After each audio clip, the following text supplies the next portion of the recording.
Now here's a tough test. What is this? Taking a look now.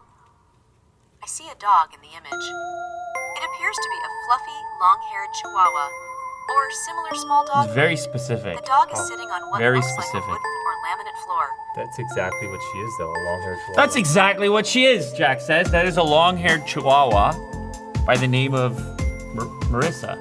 So in this box is one of the very first Rabbit R1 AI smart devices. I am curious to try this out. I remember when it was announced, obviously I watched the keynote, I saw the different voice-based instructions and behaviors of the device, and I also saw industrial design, which in this case kind of has cool retro look to it, patch and a pin, very small.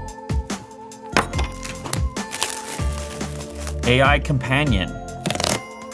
One piece of dense foam and actually very cool packaging, quite futuristic. Wow, that orange is extremely vibrant. I mean, you almost feel like you do not want to throw this out. The speaker, the scroll wheel, the rabbit eye, very unique hardware. We have Type-C.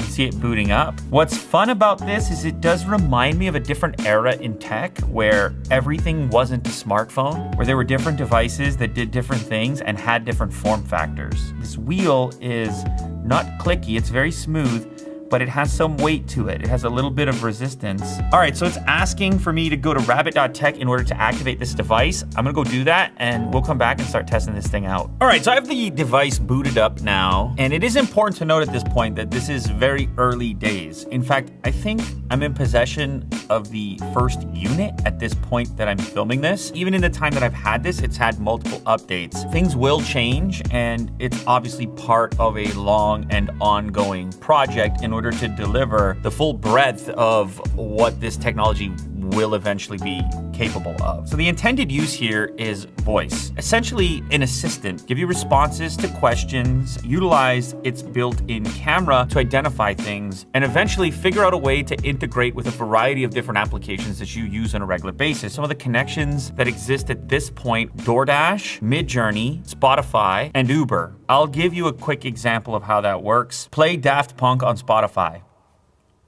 On it, I'll get the music going for you.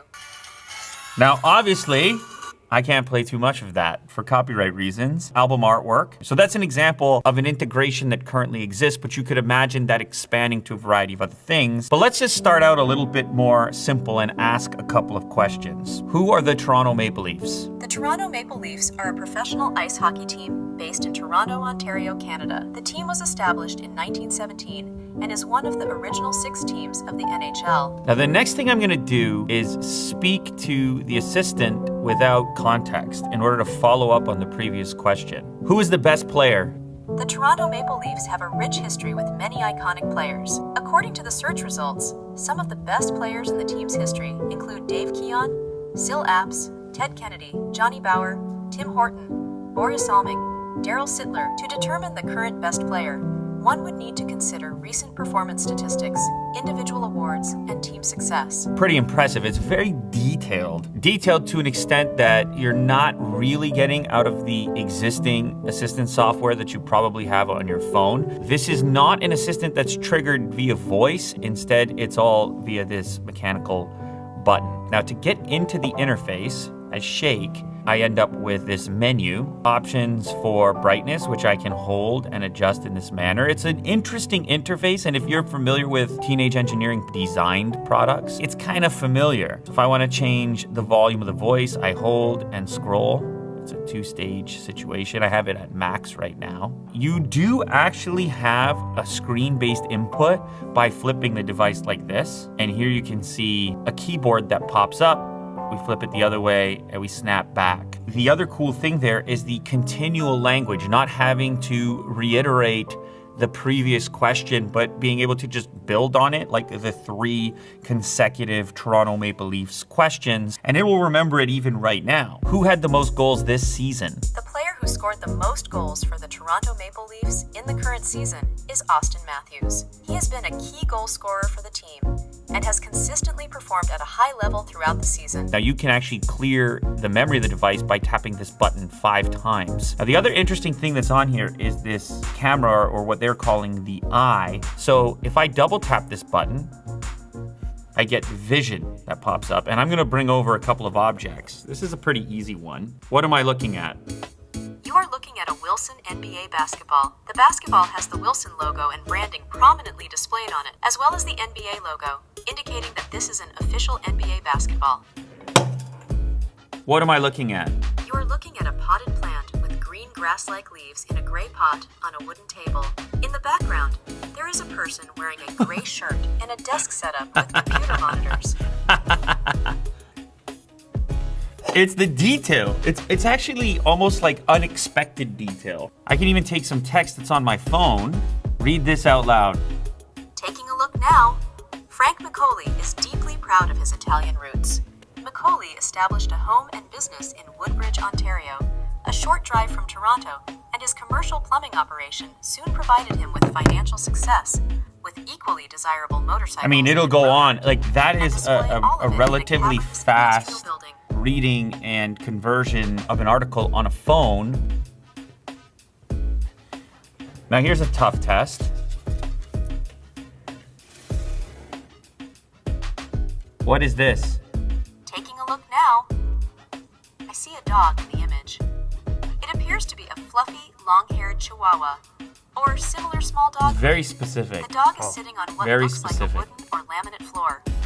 Marissa, the long-haired Chihuahua, R1 was able to identify that. What should I do if I'm looking for a fun activity on a Saturday night in the Toronto area? Fun activities to do on a Saturday night in the Toronto area include testing your limits at CN Tower's Edgewalk, enjoying a rooftop cocktail at the Drake Hotel, exploring the Scarborough Bluffs, singing karaoke at a bar, stopping to smell the flowers at Allen Gardens. And speed is going to be key here in order to have widespread adoption. It's going to have to happen fast, feel comfortable, and casual. And that's sort of what that response was. Now, is there a way that I can follow up on that? I need to do something cheap, not expensive. For budget-friendly options on a Saturday night in the Toronto area, you could consider having a picnic at Trinity Bellwoods Park, exploring the Distillery District, attending a free Mo's just concert sitting over or there event nodding at right now. Yonge Dundas Square, Because taking you a see what I'm stroll along saying? the harborfront. You see what I'm saying? Some of these things are free.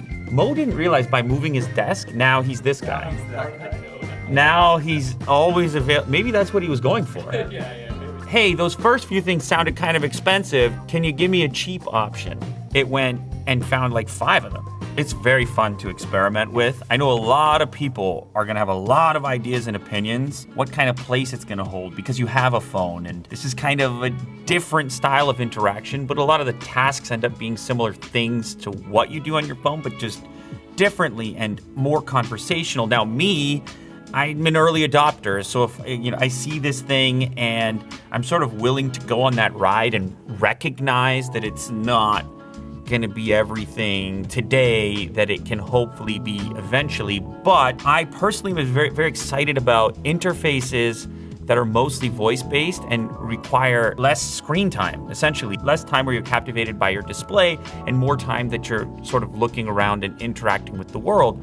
Voice presents that opportunity, and AI assistants are the way in which we get there. So those subtle differences in approach, the understanding of context, conversational component, that will be the key for my personal usage, and I think eventually widespread adoption. Now, the next way to sort of supercharge your assistant is via something called LAM, which is being integrated into this device. That's large action models, which is different than language models. This is the ability to sort of dictate an eventual action that your AI assistant will take.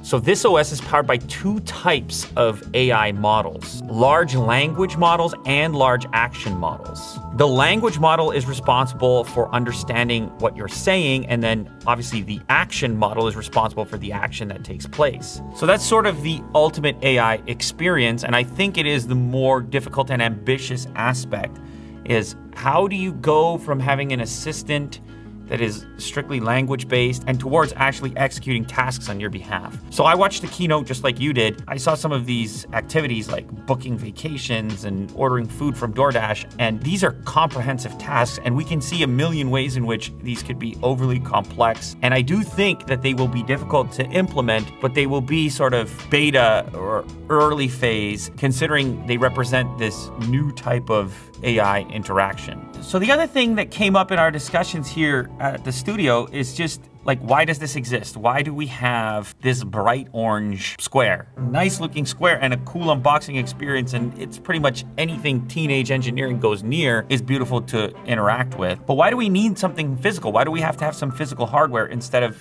just an application, say on a smartphone? It's hard to get people excited about something that's strictly software based. If you look at all the thumbnails and all the hype surrounding this particular device, this bright orange block has gotten people interested in a new method for interaction. What the hardware represents is an opportunity to get people excited in a new input method, which is no longer touch-based and no longer app-based. Is this thing still a relatively fringe tech experiment? Yes, in some ways, yes. But for those people that are early adopters like myself, or interested in trying new technology and possibly changing the way they interact, it could be an interesting and exciting piece of hardware. Now, the other thing worth talking about is price. There are some other devices that compete with this one that launched at much higher prices. They're coming in at $199, and sure, you can get a full-blown smartphone for $199. I don't think this fills the same space, targeted at people who want to play with something new and enjoy the idea of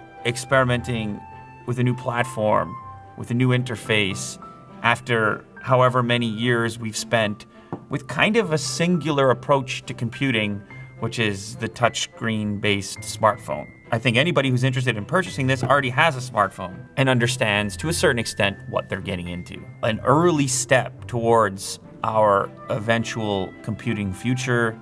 You have to admit it's pretty. You have to admit.